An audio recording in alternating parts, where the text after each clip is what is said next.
আল্লাহ নবী সাল্লাল্লাহু আলাইহি ওয়াসাল্লাম বলেন, ইয়াহমিলু হাযাল ইলমা মিন কুল্লি খালাফিন উদুলু, প্রত্যেক প্রজন্মের ইনসাফগার যারা আছে তারা এই ইলম অন্বেষণ করে।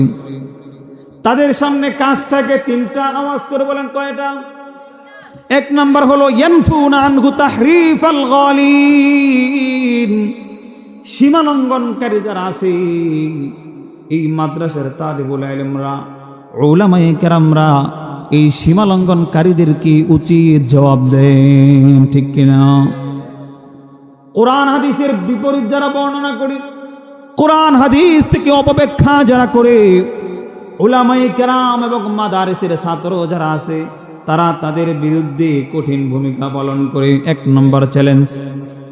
ওয়ান্তিহালাল মুবতিলিন, দুই নাম্বার চ্যালেঞ্জ এদের সামনে থাকে, সেটা হলো সমাজের মধ্যে এক শ্রেণী মানুষ আছে, দেশের মধ্যে এক শ্রেণী মানুষ থাকে যারা পুরো দেশটাকে ইসলাম শিক্ষা থেকে বাদ দিতে চায়। কথা বলেন ঠিক কিনা?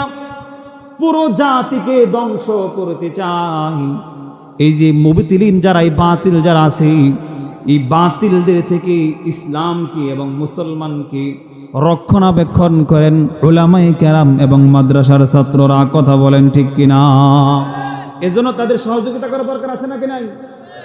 আমার বন্ধুগণ গভীর মনোযোগ দিয়ে বুঝবেন।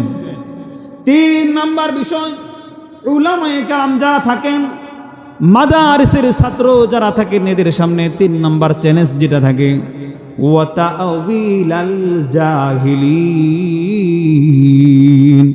মূর্খ যারা আছে তারা কোরআন এবং হাদিসের অপব্যাখ্যা করে, জাহালতের কারণে বিভিন্ন চাষটলের মোড়ে মোড়ে বসে ফতোয়া দেয়। এরকম সমাজে লোক আছে নাকি নাই? কোরআন হাদিসের সঠিক ব্যাখ্যা থেকে জাতিকে বিভ্রান্ত করে একটা দল তৈরি হয়ে যায়, আছে নাকি নাই?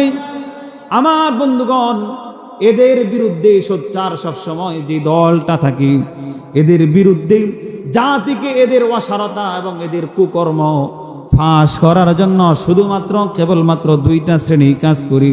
এরা হলো উলামায়ে কেরাম এবং মাদ্রাসার ছাত্ররা। কথা বলেন ঠিক কিনা? এজন্যই বলেছি যে এটা ফরজে কিফায়া, একদল শিখবে ঠিক, কিন্তু ওই দলকে সাহায্য করা, সহযোগিতা করা, বিপদ আসলে আপদ আসলে তাদের পাশে দাঁড়ানো, এটা প্রত্যেকেরই দায়িত্ব। কথা বলেন ঠিক কিনা? আমার বন্ধুগণ, এই পর্যন্ত আলোচনা হলো ইলমে দ্বীন শিক্ষার গুরুত্ব সম্পর্কে। এই পর্যায়ে মুহতারাম হাজিরিন, আমি আপনাদের সামনে ইলমে দ্বীন শিক্ষার ফজিলত সম্পর্কে আলোচনা করতে যাই।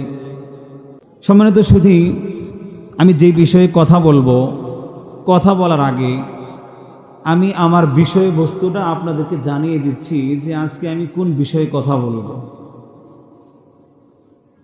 কেননা কথা বলার পর, আলোচনা করার পর কি বিষয়ে কথা বললাম আপনারা বুঝলেন না,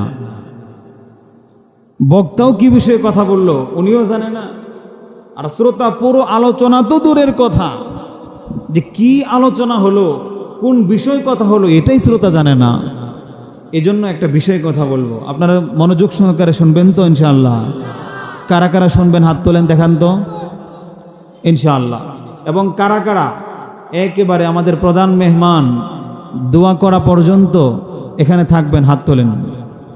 আল্লাহ সব ভাইকে কবুল করুন, চিৎকার করে বলেন আমিন। আমি যে বিষয়টা নিয়ে আপনাদের সামনে কথা বলবো, এই বিষয়টা হলো দ্বীনি ইলম শিক্ষার গুরুত্ব এবং ফজিলত। কথা বলেন কি বিষয়? দ্বীনি ইলম শিক্ষার গুরুত্ব এবং এটার ফজিলত। এই বিষয়গুলো দেখেন, আজকে মাহফিল প্যান্ডেল খালি, মানুষ নাই। কেন নাই? দ্বীনি সমজ নাই, ধর্মীয় জ্ঞান নাই। আজকে তাজাদ্দুদের রোগে আমরা প্রত্যেকেই আক্রান্ত। বলবেন যে হুজুর তাজাদ্দুদ কি?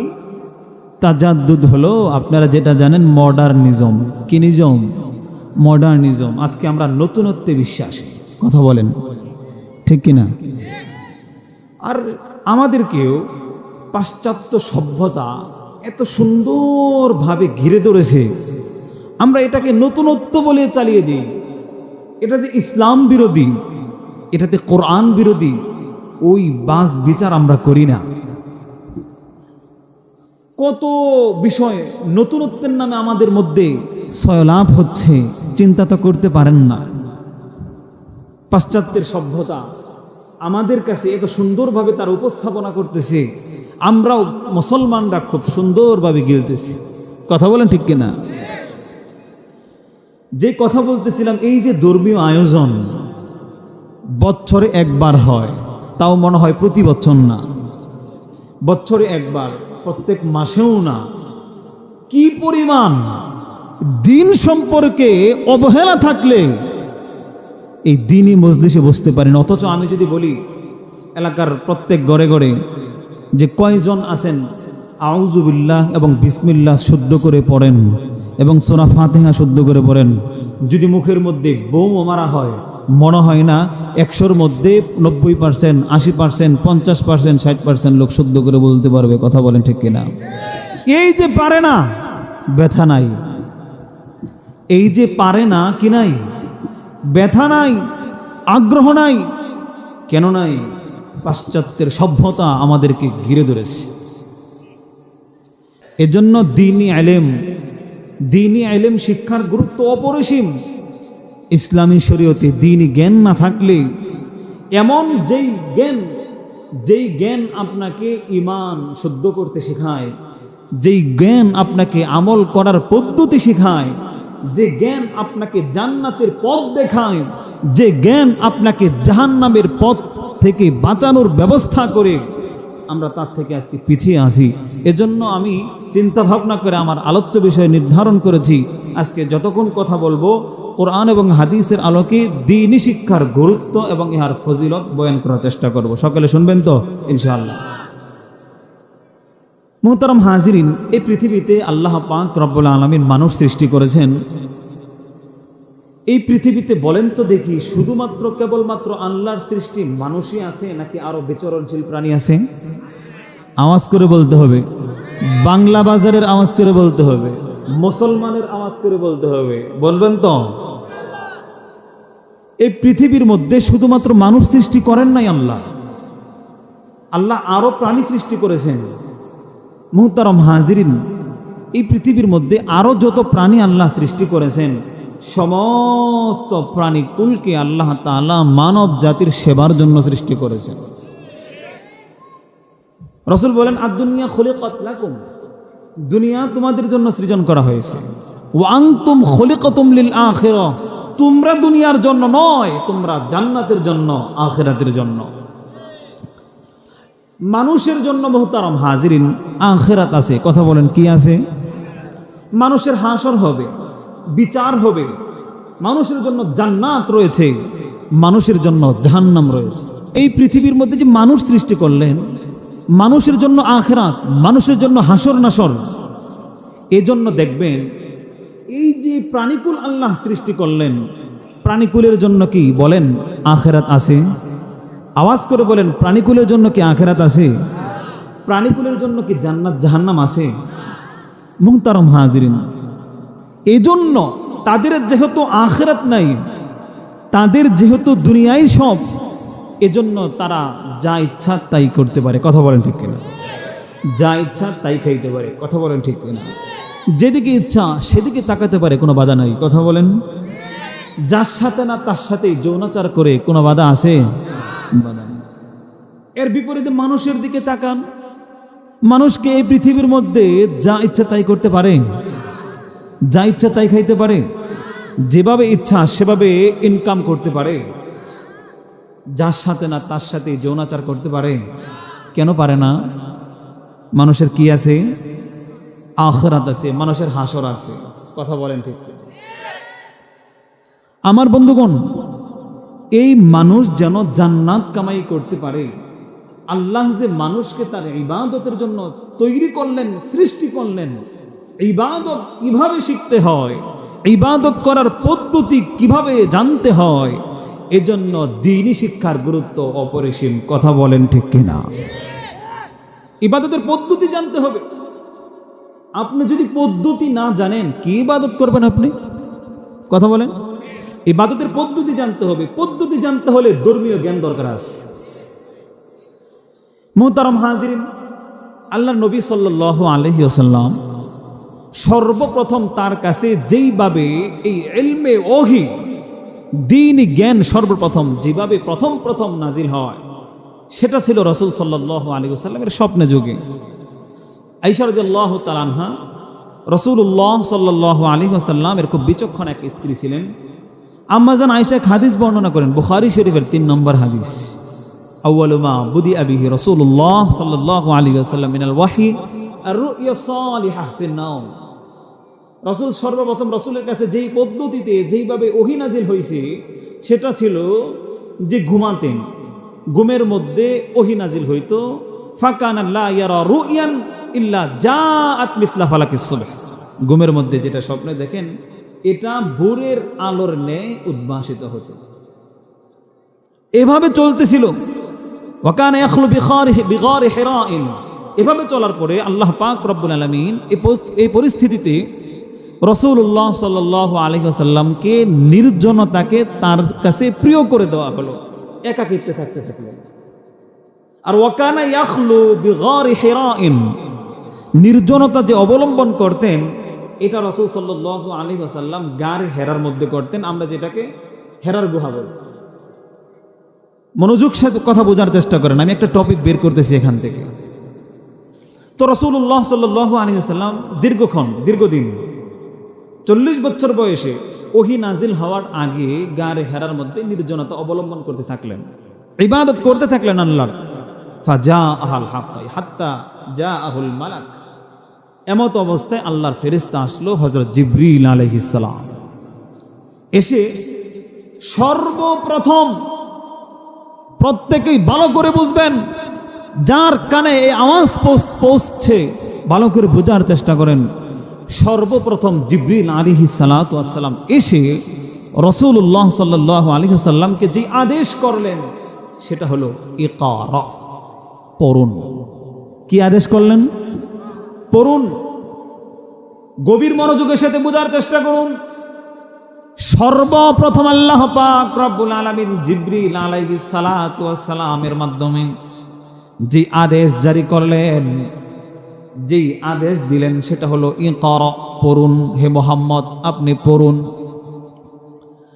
আমার আল্লাহ পাক রব্বুল আলামিন সর্বপ্রথম ইকরা নাজিল না করেও সর্বপ্রথম অন্য আদেশ দিতে পারতেন। ওই সময় জাহালাতের যুগ চলতেছিল, হত্যার যুগ চলতেছিল, খুন খারাপির যুগ চলতেছিল, মূর্তি পূজা যুগ চলতেছিল। যেই মূর্তি পূজা এমন এক অপরাধ, আসমানের নিচে জমিনের উপরে এই মূর্তি পূজার মতো ঘৃণ্যতম কোনো অপরাধ আর ছিল না, এখনো নাই। আল্লাহ যদি সর্বপ্রথম বলতেন হে মুহাম্মদ মূর্তি পূজা ছাড়ার ব্যবস্থা করুন, পারতেন কি পারতেন না? জাহালাতের যুগ চলতেছিল, মূর্খতার যুগ চলতেছিল। সর্বপ্রথম যদি আয়াত নাজিল করতেন, সর্বপ্রথম যদি আদেশ দান করতেন যে মানুষদেরকে তাওহীদের বাণী পৌঁছান, পারতেন কি পারতেন না? সর্বপ্রথম যদি আল্লাহ পাক রব্বুল আলামিন এই বিধান জারি করতেন যে জেনার অপরাধ বন্ধ করুন, পারতেন কি পারতেন না? কোনো আদেশই তো আল্লাহ দেন নাই। আল্লাহ তো সর্বপ্রথম যে আদেশ দিলেন সেটা হলো ইকরা, হে মুহাম্মদ আপনি পড়ুন। ইকরা ইয়া মুহাম্মদ, হে পড়ুন। তাহলে বুঝেন ইসলামী শরীয়তের মধ্যে পড়ার গুরুত্ব কত বেশি। বুঝে আসছে? সর্বপ্রথম জিনা বন্ধের আদেশ আল্লাহ দিলেন না, সর্বপ্রথম আল্লাহ পাক রব্বুল আলামিন তার সাথে শিরক করা বন্ধ করার কথা বললেন না। সর্বপ্রথম আল্লাহ পাক রব্বুল আলামিন জিনা ব্যভিচার বন্ধ করার কথা বললেন না।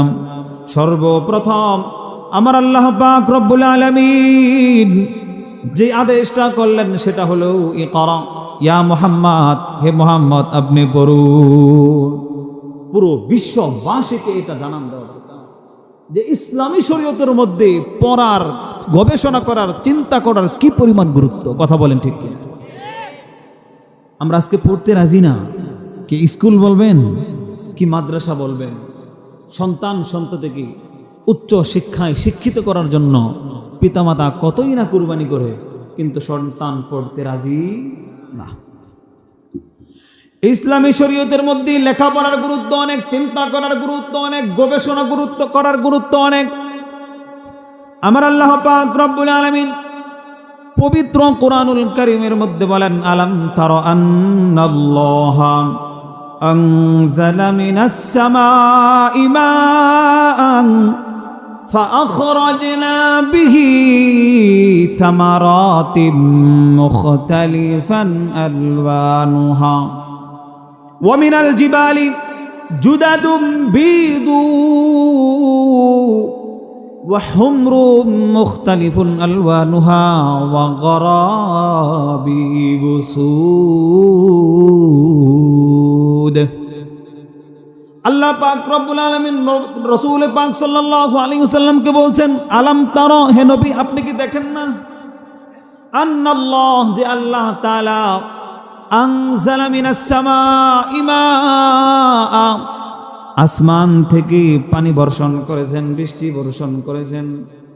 ফাআখরাজনা বিহি সামারাতিন মুখতালিফান আলওয়ানুহা, যে পানির মাধ্যমে, যে বৃষ্টির মাধ্যমে আমি আল্লাহ তাআলা বিভিন্ন কালারের, বিভিন্ন রং বেরঙের ফল উদ্গত করেছি। সুবহানাল্লাহ। আমার বন্ধুগণ, কথা বলতে থাকলে বলুন, এই পৃথিবীর মধ্যে শুধুমাত্র কেবলমাত্র এক কালারের ফল, নাকি বিভিন্ন কালারের, বিভিন্ন রং বেরঙের ফল রয়েছে? আমের কালার একরকম, ঠিক তদ্রূপভাবে জামের কালার একরকম। কথা বলেন। আঙ্গুরের কালারও ভিন্ন রকম, ঠিক তদ্রূপভাবে আপেলেরও কালার হয় ভিন্ন রকম, বিভিন্ন রং বেরঙের আপেল পাওয়া যায় বাজারে। এই কথাটাই আল্লাহ তাআলা বলেন, সামারাতিন মুখতালিফান আলওয়ানুহা, ওই বৃষ্টির মাধ্যমে, পানির মাধ্যমে আমি আল্লাহ তাআলা বিভিন্ন কালারের, বিভিন্ন আকৃতি, বিভিন্ন রং বেরঙের ফল আমি আল্লাহ তৈরি করেছি, উদ্গত করেছি। আল্লাহ পাক পরবর্তী অংশে বলেন, ওয়া মিনাল জিবালি জুদাদুম বিদু ওয়া হুমরুম মুখতালিফুন আলওয়ানুহা ওয়া গরাবিবু সুদ।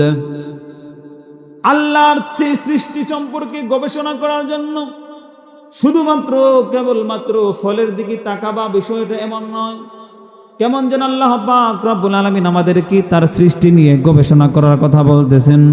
আল্লাহ বলেন, ওমিনাল জিবাল, পাহাড়ের দিকে তাকাও, জুদাদুম বিদু, পাহাড়ের মধ্যে বিভিন্ন গিরিপথ রয়েছে। আমার আল্লাহ পাক রব্বুল আলামিন বলেন, আমি এক এক গিরিপথ এক এক রঙে সজ্জিত করেছি।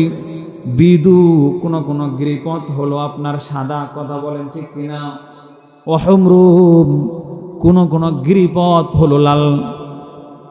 ওয়া গরাবিবু সুদ, আল্লাহ পাক রব্বুল আলামিন বলেন, কোন কোন গিরিপথ হলো নিকশ কালো। আল্লাহ বলতে চাচ্ছেন, পাহাড় নিয়ে গবেষণা করো, গিরিপথ বিভিন্ন কালারের, বিভিন্ন রঙে আমি সজ্জিত করেছি, গবেষণা করো, চিন্তা করো। শুধুমাত্র রঙের দিকে, ফলের দিকে তাকাবা, বিষয়টা এমন নয়। শুধুমাত্র পাহাড়ের দিকে তাকিয়ে আমি আল্লাহকে চিনতে হবে, বিষয়টা এমন নয়। নিজের শরীরের মধ্যে তাকাও, মানুষের দিকে তাকাও। আল্লাহ বলেন, ওয়ামিনান নাসি ওয়াদ-দাওয়াবি, মানুষের দিকে তাকাও, চতুষ্পদ জন্তুর দিকে তাকাও, বিচরণশীল প্রাণীদের দিকে তাকাও। আল্লাহ পাক রব্বুল আলামিন, মুহতারাম হাজিরিন, বুঝে থাকলে বলুন, এক কালারে কি মানুষ সৃষ্টি করেছেন, নাকি বিভিন্ন রং বেরঙের মানুষ রয়েছে? আওয়াজ করে বলেন, বিভিন্ন রং বেরঙের মানুষ রয়েছে। কোন কোন মানুষের কালার হলো সাদা, সুন্দর করে আল্লাহ তাআলা ফর্সা করে সৃষ্টি করেছেন, ঠিক তদ্রূপভাবে কোন কোন মানুষকে আল্লাহ পাক রব্বুল আলামিন কালো করে সৃষ্টি করেছেন। কথা বলেন ঠিক কিনা? এই জায়গার মধ্যে আল্লাহর নিদর্শন আছে নাকি নাই? আল্লাহ যদি চাইতেন সমস্ত মানুষদেরকে এক কালার আমি আল্লাহ বানাবো, সম্ভব ছিল কিনা? আওয়াজ করে বলেন সম্ভব ছিল কিনা? কিন্তু আল্লাহ পাক রব্বুল আলামিন বলেন আমি এক কালারে নয়, বিভিন্ন কালারে আমি আল্লাহ পাক রব্বুল আলামিন মানুষ বানিয়েছি। সুবহানাল্লাহ। শুধুমাত্র মানুষের দিকে না, আল্লাহ বলেন ওয়াদাওয়াব, বিচরণশীল প্রাণীদের দিকে তাকাও। কোন প্রাণীদের কালার আল্লাহ পাক রব্বুল আলামিন বিভিন্ন প্রাণীদের কালার বিভিন্ন রঙে আল্লাহ বানিয়েছেন। কথা বলেন ঠিক কিনা? আমার বন্ধুগণ, আল্লাহ বলেন ওয়ামিনান নাসি ওয়াদ-দাওয়াবি ওয়াল আনআমি মুখতালিফুন আলওয়ানুহু কাযালিক।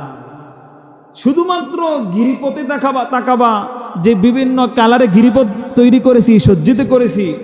শুধুমাত্র বিভিন্ন ফল ফলাদির দিকে তাকাবা যে বিভিন্ন কালারের বিভিন্ন রং বেরঙের ফল ফলাদি দিয়েছি। বিষয়টা এমন নয়, আমি যে তোমাকে মানুষ বানাইলাম, সমস্ত সৃষ্টিকুল মানুষের দিকে তাকাও। এক এক মানুষ এক এক কালারের, এক এক মানুষ এক এক বর্ণের, এক এক মানুষ এক এক আকৃতির। কথা বলেন ঠিক কিনা? নিদর্শন আছে। আল্লাহ পাক রব্বুল আলামিন সূরাতুল আনআমের মধ্যে বলেন ইন্না ফি খালকিস সামাওয়াতি ওয়াল আরদি ওয়াখতিলাফিল লাইলি ওয়ান নাহারি লাআয়াতিল লিউলিল আলবাব আল্লাযীনা يذكرون الله قياما وقعودا وعلى جنوبهم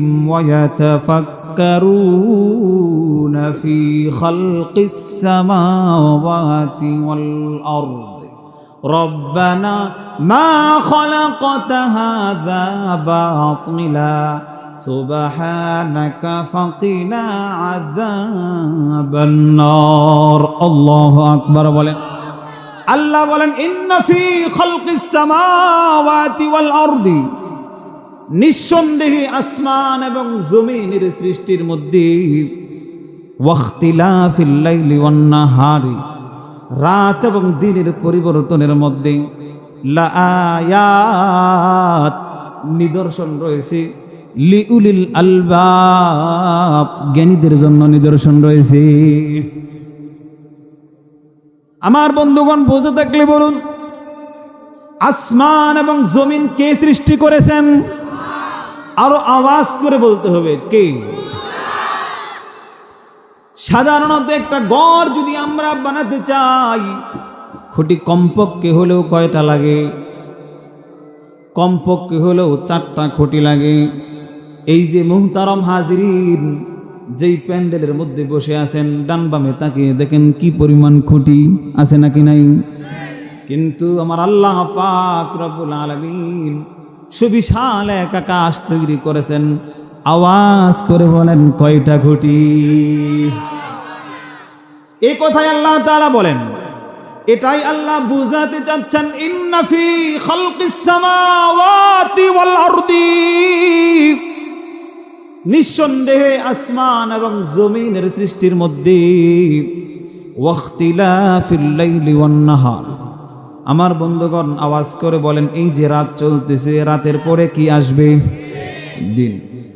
দিন সূর্য গড়িয়ে সূর্য যখন অস্ত যায়, পরে কি আসে? এই যে দিনের পরে রাত আসতেছে, রাতের পরে দিন আসতেছে, এই যে একটা পরিবর্তন, এই পরিবর্তন কে করতেছে? আওয়াজ করে বলেন আল্লাহ। আল্লাহ বলতেছেন ওয়াখতিলাফিল লাইলি ওয়ান নাহার লাআয়াতিল লিউলিল আলবাব। আল্লাহ বলে, এই যে আসমান এবং জমিনের সৃষ্টি, রাত এবং দিনের পরিবর্তন, এই সমস্ত সৃষ্টি আর রাত দিনের পরিবর্তনের মধ্যে লাআয়াতিল লিউলিল আলবাব, জ্ঞানীদের জন্য শিক্ষা রয়েছে, জ্ঞানীদের জন্য নিদর্শন রয়েছে। এখন মুহতারাম হাজিরিন, প্রশ্ন আসে না জ্ঞানীকে? কথা বলেন, প্রশ্ন সাধারণ আকলে সাধারণ দৃষ্টিতে আসলো না, তাহলে জ্ঞানীটা কে? নাকি আমার বন্ধুগণ গভীর মনোযোগ দিয়ে বুঝুন, আমি আর আপনি এবং আমরা জ্ঞানী হিসেবে জ্ঞানের মানদণ্ড কে নির্ধারণ করি? আর আমার আপনার আল্লাহ পাক রব্বুল আলামিন জ্ঞানের মানদণ্ড কি নির্ধারণ করলেন জানা দরকার আছে নাকি নাই? আল্লাহ বলতেছেন জ্ঞানী হলো তারা, তোমরা যাদেরকে জ্ঞানী বলো আমি আল্লাহ পাক রব্বুল আলামিনের কাছে তারা জ্ঞানী নয়। আল্লাহ বলেন আল্লাযীনা ইয়াযকুরুনাল্লাহা কিয়ামান ওয়া কুউদান ওয়া আলা জুনুবিহিম ওয়া ইয়াতাফাক্কারুনা ফী খালকিস সামাওয়াতি ওয়াল আরদি। আল্লাহ বলে জ্ঞানী হলো তারা আল্লাযীনা যারা ইয়াযকুরুনাল্লাহ, আল্লাহকে স্মরণ করে, কিয়ামাউ, আল্লাহকে দাঁড়িয়ে স্মরণ করে, ওয়া কুউদা, আল্লাহকে বসেও স্মরণ করে, ওয়া আলা জুনুবিহিম, এবং আল্লাহকে শয়ন করেও স্মরণ করে। যারা দাঁড়িয়ে আল্লাহকে স্মরণ করে, বসেও আল্লাহকে স্মরণ করে, শুয়েও আল্লাহকে কি করে? স্মরণ করে। ওয়াতাফাক্কারুনা ফি খালকিস সামাওয়াতি ওয়াল আরদি, এবং আল্লাহ তাআলার আসমান এবং জমিনের সৃষ্টি নিয়ে সে চিন্তা করে, গবেষণা করে, এরা হলো জ্ঞানী। আমার বন্ধুগণ গভীর মনোযোগ দিয়ে বুঝুন, আজ আমরা জ্ঞানী কাদেরকে বলি? দুনিয়ার দৃষ্টিকোণ থেকে যারা সফল, দুনিয়ার মধ্যে স্থায়ীভাবে রিজিকের ব্যবস্থা যারা করে ফেলেছে, বড় বড় ডিগ্রি অর্জন যারা করে ফেলেছে, কয়েকজন মহিলা একত্র হইলে আলোচনা করি, অমুকের ছেলে তো ওটা হইছে, অমুকের ছেলে তো ওটা করছে, কথা বলেন ঠিক কিনা? অমুক তো সাভারে বাসা করলো, অমুক তো ঢাকাও আরেকটা ফ্ল্যাট করলো, আমরা আলোচনা করি। মুহতারাম হাজিরিন, এই যে দুনিয়ার সামান্য একটা সফলতা, এই সফলতাগুলোকে আমরা মুহতারাম হাজিরিন জ্ঞানী বলে আখ্যায়িত করি, কথা বলেন ঠিক কিনা? মুহতারাম হাজিরিন, এদেরকে আমরা জ্ঞানী বলি, ঠিক আছে, তবে এরাও যদি আল্লাহওয়ালা হয়, আল্লাহকে স্মরণ করে, যদি মুহতারাম হাজিরিন তারা এটাকেই জ্ঞানের মানদণ্ড নির্ধারণ করে, রবের স্মরণ থেকে বিচ্ছিন্ন থাকে, রবের নাফরমানি যদি এরাও করে বেড়ায়, তাহলে তো এটা এই লাইনেও সফল নয়, ওই লাইনেও সফল নয়, কথা বলেন। যদি আল্লাহকে ভয় করা হয়, আল্লাহকে আল্লাহর হুকুম সামনে রেখে কাজ করা হয়, দ্বীনি ইলম বোঝার তৌফিক থাকে, মুহতারাম হাজিরিন আল্লাহর সাথে নাফরমানি হয় এমন কোনো কাজ করে না, আবার দুনিয়াতেও তারা সফল, এটা যদি হয় তাহলে তারাই হলো সুনায়ে শাহাদা, কথা বলেন। কিন্তু শুধুমাত্র একটাকে জ্ঞানের মানদণ্ড নির্ধারণ করা এটা বোকামির কাজ। যে দুনিয়ার সফলতা যে অর্জন করবে সেই জ্ঞানী, দুনিয়ার সফলতা যে লাভ করবে সেই জ্ঞানী, যদি এটার মধ্যেই সীমাবদ্ধ করা হয় তাহলে সে কি? নির্বুদ্ধিতার সাগরে হাবুডুবু খাচ্ছে। এজন্য মুহতারাম হাজিরিন আল্লাহ তাআলা জ্ঞানের মানদণ্ড নির্ধারণ করলেন যে তোমরা যাদেরকে জ্ঞানী মনে করো, আমার দৃষ্টিতে তারা জ্ঞানী নয়, জ্ঞানী হলো তারা আল্লাযীনা ইয়াযকুরুনাল্লাহ কিয়ামান ওয়া কুউদা, যারা আল্লাহকে দাঁড়িয়ে বসে, ওয়া জুনুবিহিম, শয়ন করে ও স্মরণ করে, এরাই হলো প্রকৃতপক্ষে জ্ঞানী। মুহতারাম হাজিরিন, এই যে আলোচনাটা আমি করতেছি, এটা কি ইসলামী শরীয়তের মধ্যে দ্বীনি শিক্ষা, দ্বীন শিক্ষা নিয়ে আদেশ আছে নাকি নাই?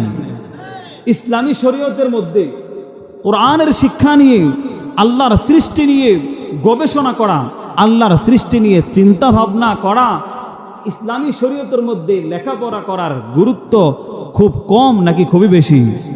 বেশি। আল্লাহ পাক রব্বুল আলামিনের প্রিয় নবী জনাবে মুহাম্মদুর রাসূলুল্লাহ সাল্লাল্লাহু আলাইহি ওয়াসাল্লাম জ্ঞানীদের ব্যাপারে আরেকটা কথা বলেন, কি বলেন?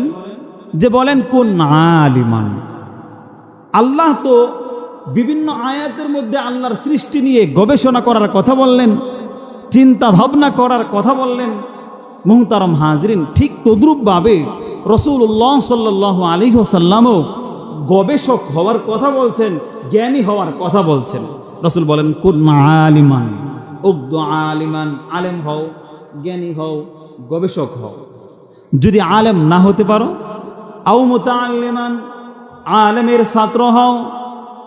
যদি আলেমের ছাত্র হওয়ার সৌভাগ্য লাভ না করো, আও মুস্তামিআন, তাহলে আলেমের কথা শোনো। 4 নাম্বার রাসূল বলেন আও মুহিব্বান, আলেমকে কি করো? মোহাব্বত করো। কি করো? ভালোবাসো। ওয়ালা তাকুন খামিস, 5ম নাম্বার হয়ো না। যদি 5ম নাম্বার হও, ফাতাহলিক, তাহলে ধ্বংস হয়ে যাবে। এখন বুঝার বিষয়, জানার বিষয় হলো 5ম নাম্বারটা কি? 5ম নাম্বার হলো উলামায়ে কেরামের প্রতি বিদ্বেষ পোষণ করা। কথা বলেন, কি করা? আওয়াজ করে বলেন, কি করা? বিদ্বেষ পোষণ করা। সুতরাং বিদ্বেষ পোষণ করা যাবে না। তো মুহতারাম হাজিরিন, যে কথা বলতেছিলাম, আল্লাহ পাক রব্বুল আলামিন কুরআনুল কারীমে গবেষণা করার কথা বলছেন, আল্লাহর সৃষ্টি নিয়ে ফিকির করার কথা বলছেন। রাসূলুল্লাহ সাল্লাল্লাহু আলাইহি ওয়াসাল্লামও হাদিসের মধ্যে আলেম হওয়ার কথা বলছেন, গবেষক হওয়ার কথা বলছেন। মুহতারাম হাজিরিন, 4টা কথা বলছেন। 5ম নাম্বার না হওয়ার কথা বলছেন। 5ম নাম্বার হলে ফাতাহলিক, ধ্বংস হয়ে যাবে। এ পর্যন্ত আমার আলোচনা হলো যেটা যে ইসলামী শরীয়ত, কোরআন এবং হাদিস আমাদেরকে আল্লাহর সৃষ্টি নিয়ে গবেষণা করার কথা বলেছেন, এবং আমাদেরকে লেখাপড়ার যে কি গুরুত্ব ইসলামী শরীয়তের মধ্যে আছে, সেটা মুহতারাম হাজির আপনাদের সামনে উপস্থাপনা করলাম। এই মুহূর্তে আমি আপনাদেরকে জানাবো যে ইলমে দ্বীন, এলেম সাধারণত অনেক প্রকার, এলেমের অনেকগুলো স্তর আছে। তো আমি আপনাদের সামনে এলেমের সাধারণভাবে 2টা স্তর আলোচনা করব। কথা বলেন, কয়টা স্তর? আওয়াজ করে বলেন, কয়টা? 2টা স্তর। 1 নাম্বার হলো ফরদুন আইনুন। কথা বলেন, কি? অর্থাৎ ফরজে আইন। ফরজে আইন কি? ঈমান, আমল, মুআমালাত, মুআশারাত, এই সমস্ত জিনিসকে শিক্ষা করা, এটা হলো ফরজ আইন। এটা প্রত্যেকটা মুসলমানদের জন্য ফরজ। কথা বলেন, প্রত্যেকটা মুসলমানদের জন্য ফরজ। এটা ফরজে আইন। এই ব্যাপারে রাসূল পাক সাল্লাল্লাহু আলাইহি ওয়াসাল্লাম একটা হাদিস বলেন, ইবনে মাজাহ শরীফে যে হাদিসটা আছে, রাসূল বলেন তলাবুল ইলমি ফরিদাতুন আলা কুল্লি মুসলিমিন, প্রত্যেকটা মুসলমানদের জন্য দ্বীনি ইলম অন্বেষণ করা ফরজ। এ মুসলিম যে দেশেরই হোক, পৃথিবীর যে প্রান্তেরই হোক, যেই কর্মেরই হোক, যেই গ্রুপেরই হোক, সব মুসলমানদের জন্য দ্বীনি ইলম অর্জন করা, দ্বীনি ইলম শিক্ষা করা ফরজ। কথা বলেন, ঠিক কিনা? সব মুসলমানদের জন্য। এ মুসলিম যে ভাষার হোক না কেন, এ মুসলিম যে দেশের হোক না কেন, এ মুসলিম যে চাকুরি করুক না কেন, এ মুসলিম যে ব্যবসায়ী করুক না কেন, এ মুসলিম নারী হোক পুরুষ হোক, প্রত্যেকটা মুসলমানদের জন্য দ্বীনের ইলম অন্বেষণ করা ফরজ। মুহতারাম হাজির, এটা গেল প্রত্যেক মুসলমানদের জন্য ফরজ। কি ইলম? কথা বলেন, দ্বীনি ইলম। কিন্তু এই হাদিসের এই মর্ম অর্থটাকে আমাদের সমাজের অনেক অতি শিক্ষিত মানুষ হাদিসের শব্দটাকে চুরি করে। কি করে? চুরি করে। তারা বিভিন্ন পোস্টারের শুরুতে কিংবা শেষে লাগিয়ে দেয় জ্ঞান অন্বেষণ করা ফরজ। কথা বলেন, কি অন্বেষণ করা ফরজ বলে? জ্ঞান অন্বেষণ করা ফরজ নয়। পৃথিবীর মধ্যে যত শিক্ষা আছে, বাংলা বলেন, ইংরেজি বলেন, উর্দু বলেন, ফার্সি বলেন, সব সাহিত্য নিয়ে বলেন, কোন শিক্ষার মধ্যে ফরদুন শব্দ ব্যবহৃত হয় নাই। ফরদুন শব্দ শুধুমাত্র তলাবুল ইলমি, ইলম অন্বেষণ করার ক্ষেত্রে ফরদুন শব্দ ব্যবহৃত হয়েছে। তলাবুল ইলমি ফারিদাতুন ফরজ। আর আপনি লেখেন কি যে জ্ঞান অন্বেষণ করা ফরজ। আরে বাবা, জ্ঞান অন্বেষণ নয়, দ্বীনি ইলম অন্বেষণ করা। লম্বা ব্যাখ্যা যে হুজুর আপনি দ্বীনি ইলমের অর্থটা কোত্থেকে তুললেন? এজন্য মুহতারাম হাজির, আমি যদি বলি যে দ্বীনি ইলম অর্থ কোত্থেকে তুললাম, তাহলে আমার ব্যাকরণে যাওয়া লাগবে, নাহুতে যাওয়া লাগবে। আপনারা এটা বুঝবেন না। শুধুমাত্র এতটুকু জেনে রাখেন, এই ইলম দ্বারা উদ্দেশ্য হলো দ্বীনি ইলম। কথা বলেন, কি ইলম? আওয়াজ করে বলেন, কি ইলম? দ্বীনি ইলম প্রত্যেকটা মুসলমানদের জন্য ফরজ। এটা হলো একটা পয়েন্ট, তলাবুল ইলমি ফারিদাতুনের একটা পয়েন্ট। 2 নাম্বার পয়েন্টটা হলো এই যে দ্বীনি ইলম অন্বেষণ করা ফরজ, এই ফরজিয়তটা কেন আসলো? দ্বীনি ইলম অন্বেষণ করা ফরজটা কেন? প্রশ্ন আসে কি আসে না? কথা বলেন, আসে। ফরজটা হলো আমার ভাইরা এজন্য, এর জন্য একটা ভূমিকা প্রয়োজন। আচ্ছা, উদাহরণস্বরূপ ধরেন আপনাদের এই এলাকায় এখানে যারা উপস্থিত আছেন, একজন একটা গাড়ি কিনলেন। কথা বলেন, কি কিনছেন? গাড়ি। এখন এই যে গাড়ি কিনলেন, গাড়ির জন্য ড্রাইভার প্রয়োজন আছে নাকি নেই? ড্রাইভার ছাড়া গাড়ি চলবে? এখন যাকে ড্রাইভার হিসেবে নিয়োগ দিবেন, যে ড্রাইভিং সম্পর্কে পারদর্শিতা আছে, যোগ্যতা যার আছে, তাকেই তো নিয়োগ দিবেন। কথা বলেন। আর ড্রাইভিং সম্পর্কে যার জ্ঞান নাই, তারা নিয়োগ দিবেন? মুহতারাম হাজিরিন, ভালো করে বুঝেন, এই দুনিয়াতে প্রত্যেকটা প্রত্যেক কর্মকার তার কর্ম সম্পর্কে অভিজ্ঞতা লাগে। অভিজ্ঞতা না থাকলে কেউ কোনো কর্মের জন্য কাউকে নিয়োগ দেয় না। উদাহরণস্বরূপ যারা আজকে মাহফিলের প্যান্ডেল করেছে, তারা যদি এই প্যান্ডেল সম্পর্কে জ্ঞান না থাকতো, প্যান্ডেল কিভাবে করতে হয়, আজকের এই মাহফিলের যিনি প্যান্ডেলের করার দায়িত্ব তাকে দিয়েছেন, তাকে কি দিতেন না? ঠিক তদ্রূপভাবে প্রত্যেকটা আমলকারীর আরেকটা জিনিস জানা প্রয়োজন হয়, সেটা হলো এই যে এই কাজ করলে, এই প্যান্ডেল সুন্দরভাবে যদি আমি স্থাপন করি তাহলে আমার মুনাফাটা কি আসবে? কথা বলেন, ঠিক কিনা? ড্রাইভার হিসাবে নিয়োগ দিবেন। এখন যদি আপনি ড্রাইভারকে বলেন তোমাকে এমন দিব তুমি সন্তুষ্ট হয়ে যাবা, তাহলে ড্রাইভিং যতক্ষণ না পর্যন্ত আপনার 1 মাসের বেতন পাচ্ছে, ততক্ষণ না পর্যন্ত সে নিশ্চিন্তে আপনার ড্রাইভিং করতে পারবে না। তার মনে সন্দেহ থাকবে, না জানে আমাকে কি দেয়। কথা বলেন। বোঝা গেল প্রত্যেকটা কর্মকার, প্রত্যেকটা আমলকারী তার কাজ সম্পর্কে, প্রত্যেকটা কর্মকার তার শ্রম সম্পর্কে তার 1 নাম্বার জ্ঞান লাগে, যে কি কাজটা করবে এই কাজ সম্পর্কে পূর্ণ জ্ঞান লাগে। ড্রাইভারি করতে গেলে ড্রাইভিং সম্পর্কে পারদর্শিতা লাগে, সাথে আরেকটা জিনিস লাগে, সেটা হলো মুহতারাম হাজিরিন, এই যে মাস গেলে আমার মুনাফাটা আসবে কি, টাকাটা কি আসবে। কথা বলেন। ঠিক তদ্রূপভাবে আমার আল্লাহ পাক রব্বুল আলামিন আমাদেরকে সৃষ্টি করেছেন তার ইবাদত করার জন্য। আওয়াজ করে বলেন, কেন সৃষ্টি করেছেন? তার ইবাদত করার জন্য। এখন মুহতারাম হাজিরিন, আমার প্রশ্ন হলো, ইবাদত সম্পর্কে, ইবাদতের পদ্ধতি যদি আমরা না জানি, ইবাদত করে মজা পাবো কি পাবো না? পাবো না। আল্লাহ সৃষ্টি করলেন ইবাদতের জন্য, ইবাদতের পদ্ধতি শিখার জন্য। দ্বীনি ইলম অর্জন করা প্রত্যেকটা মুসলমানদের জন্য ফরজ। যেমনি ভাবে ড্রাইভিং, যাকে ড্রাইভার হিসেবে নিয়োগ দিবেন, অভিজ্ঞতা না থাকলে তার ড্রাইভিং সম্পর্কে পারদর্শিতা অর্জন করে ড্রাইভিং এর চাকরি নিতে হয়, ঠিক তদ্রূপভাবে মুহতারাম হাজিরিন, আল্লাহ আমাদেরকে সৃষ্টি করলেন তার ইবাদত করার জন্য। এখন ইবাদতের পদ্ধতি যদি আমি না জানি, কি ইবাদত করব? আল্লাহ পাক রব্বুল আলামিন এজন্য রাসূল পাক সাল্লাল্লাহু আলাইহি ওয়াসাল্লাম আমাদেরকে দ্বীনি ইলম অন্বেষণ করা ফরজ বলেছেন। রাসূল এমনি বলে নাই যে ইলম অন্বেষণ করা ফরজ, সেটা এমনি আসে নাই। আর মুহতারাম হাজিরিন, সবচাইতে মজার বিষয় হলো, কর্মকার যেমনি ভাবে তার কর্ম সম্পর্কে কি লাভ, কি মুনাফা হবে, এটা জানার আগ্রহ থাকে। মুহতারাম হাজিরিন, আল্লাহ পাক রব্বুল আলামিন প্রত্যেকটা জায়গায় পবিত্র কোরআনুল কারীমের মধ্যে আল্লাহ তাআলা বলেছেন, আমল করো, এই লাভ তোমাকে দেওয়া হবে। প্রতিটা আয়াতে আল্লাহ যখনই যেখানে আদেশ দিয়েছেন, ওই আদেশের ওই আমলটা করলে কি লাভ হবে, আল্লাহ তাআলা ওই লাভটাও জানিয়ে দিয়েছেন। যেমন আল্লাহ তাআলা এক আয়াতে বলেছেন, ওমাইয়াত্তাকিল্লাহ, যে ব্যক্তি আল্লাহকে ভয় করবে, আল্লাহ তাআলা ইয়াজআল লাহু মাখরাজা। আল্লাহ তাআলা, তাহলে প্রথম আল্লাহ বলেন যে আল্লাহকে ভয় করবে, 2 নাম্বার আল্লাহ বলেন ভয় করলে লাভ কি? লাভ হলো ইয়াজআল লাহু মাখরাজা, আল্লাহ তাআলা তাকে পথ বের করে দিবেন। সুবহানাল্লাহ।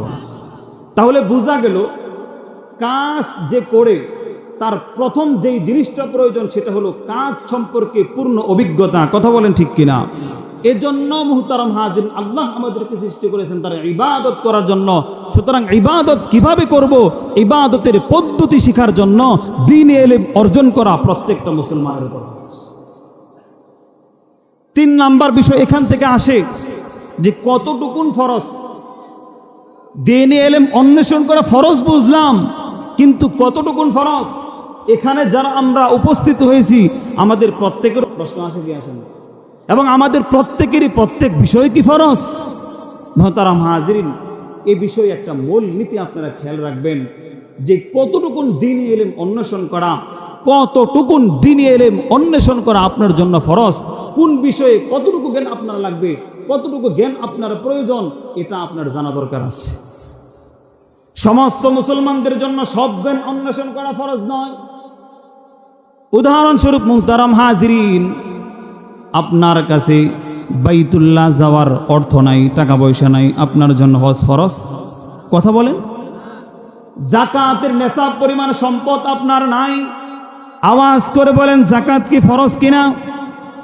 মুহতারাম হাজিরিন, এই মুহূর্তে আমাদের জানা দরকার কোন ইলম, কোন জ্ঞান, কতটুকুন আমাদের উপর ফরজ হবে শিক্ষা করা।